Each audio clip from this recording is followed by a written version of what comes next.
moving on to some breaking news that happened just before we came on air as well. To be precise, 1 hour before we came on air, Meyer Shank Racing has announced that they've benched Tom Blomqvist for the next 2 entity IndyCar races. Now, according to the press release, the team and Blomqvist have mutually agreed for the rookie driver to step aside for Detroit and Road America. Helio Castroneves will replace him in the number 66 Honda, but Blomqvist will remain part of the team. Team co-owner Michael Shank said the decision was not made lightly after much discussion with Blomqvist, and with back-to-back races coming up, he felt it was best to have Castroneves run those races. Now, Blomqvist responded by calling the last couple of days some of the hardest in his racing career. This comes after Blomqvist spun on lap 1, turn 1 in the Indianapolis 500, and the incident that ended up taking out himself, Marcus Ericsson, and Pietro Fittipaldi from the race. Even before the crash occurred, Blomqvist had been struggling compared to teammate Felix Rosenqvist in his transition to IndyCar competition. Rosenqvist is overachieving and surprising many this year with the speed of the number 60 Honda, while Blomqvist hasn't been able to close the gap to Rosenqvist. Photo taken there by Chris Owens from Penske Entertainment as well. Matt, starting with you on this one as well, as put Malukas in the car. Says, yes, put Malukas in the car. What are your thoughts on Meyer Shank Racing benching Blomqvist for 2 races? And could this be related to the lap 1, turn 1 incident? Well, it could be. And as Kobe posted it in our group chat, almost 2 hours ago now, my instant reaction was WT and F. What's happened here? Because I've been told Blomqvist has had he's a rookie in IndyCar. We talked about it with Larson. He's had a fairly decent run so far as a rookie. He didn't struggle to get into the Indy 500 as a qualifier. Some people did. Hello, Graham Rahal. Now, I checked back this since that news came out and we came on air. On the 6th of May this year, Felipe Drugovich was announced to be the 3rd driver for Cadillac in the Action Express car at Le Mans, alongside Jack Aitken and Pipo Derani. That seat was filled at Sebring and Daytona by a certain Mr. T. Blomqvist. Could he be going to Le Mans? Because it's test weekend coming up, and then the race in 2 weeks' time. So straight away it was, maybe he's talked himself into going back somewhere. There's been some kind of Acura shaped agreement that gets Tom Blomqvist to Circuit de la Sarthe in a couple of weeks. We'll watch that with interest, but it's a shame really that this is, if it isn't anything to do with that, and it may not be, but if it is, then it's a shame. And yes, you heard that right. There is an IndyCar race this weekend. I know. Who would have known? Yeah, I know. There's been no promotion of it whatsoever. More on that story later. Kobe, what do you think about this?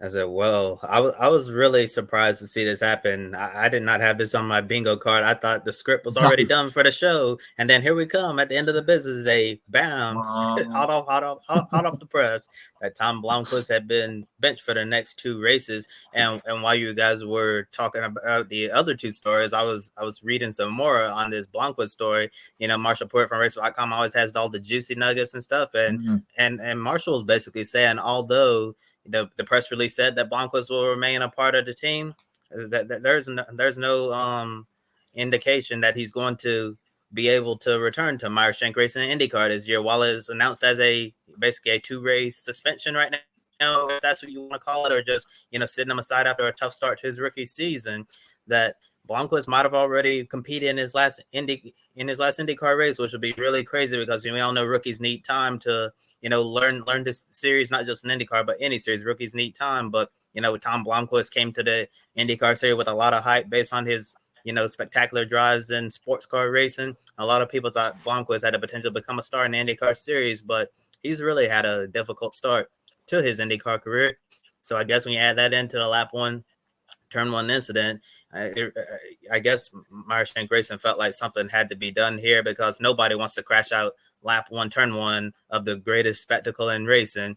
And frankly, the way it happened is kind of embarrassing to go out that way, not even able to make it completely through the first corner without crashing out of the race. And the interesting thing about the race article by Marshall Pruitt, he said if Blomqvist is out of IndyCar ride with Meyer Shank Racing, that he could potentially, stay with the team, like he said in the press release, but potentially go to that rumor Acura GTP program that Meyer Shank Racing might return to Acura in 2025, and Blomqvist could, pick up his old job and, stay with the team that way. If the IndyCar experiment ends up not working out, and just like you said in the chat, Jackson, Marshall also mentioned as soon as David Malukas' wrist heals, why not see him in that car? Because especially at Gateway, because that's the one track that David Malukas is really, really good at, and Marshall also threw out Callum Ilot's name. As we all know, Tail Pourchaire is going to be in that number 6 Arrow McLaren Chevrolet for the rest of the year, so that leaves Ilot without an IndyCar seat. So for the road and street courses,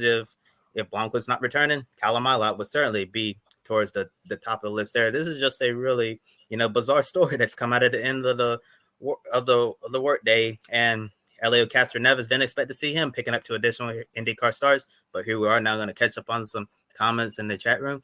Joe Samniego says you were thinking that's the plan if Tom gets the boot, and Joe says he don't think it's 100% because of lap 1 at Indy, but it didn't help Meyer Shank Racing's confidence in him. And then Jackson says, look at how far Agustin Canapino has come since his debut last year.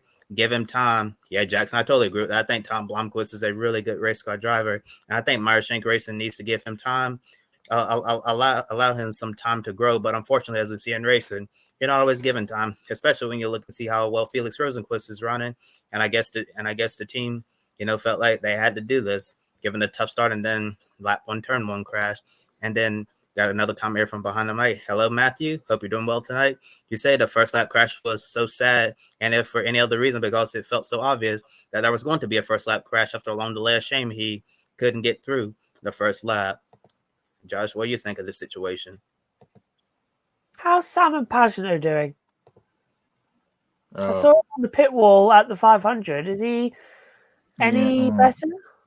Did he actually get to run? Did he actually get to run in Gilles de Ferran's car? Yes, he did. I saw footage of that on social media. He got to run in Gilles de Ferran's car, but Simon hasn't updated us on his health yet. We don't know if he's been cleared to return to racing yet, but just seeing him at the racetrack was a really good sight. It's just strange, isn't it? Because Josh, Tom Blomqvist driving for Mike Shank in IndyCar. He drove for Mike Shank in IMSA, so it's not like he's been parachuted in by the manufacturer to this other team and they've gone, look, we don't want him.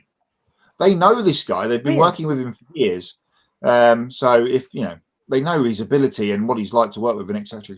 So it'd be a shame if that was Tom's final go around in IndyCar. I just picking back up on Jackson's comment about Malukas. That news dropped bang on the hour. At 1 minute past the hour, Michael Shank's phone was ringing, and it was David Malukas. Hello, hello, David. How are you? I've got a bottom. I can put it in your car. Thank you very much. I can go fast as well. All good. Pay me. My hand's fine. All of a sudden, my wrist is absolutely fine. He did say that, didn't he? During that rain delay on day 2, it's like take me. And when he was up in the commentary box. It'll take me a while, but there might be some opportunities for me to come through.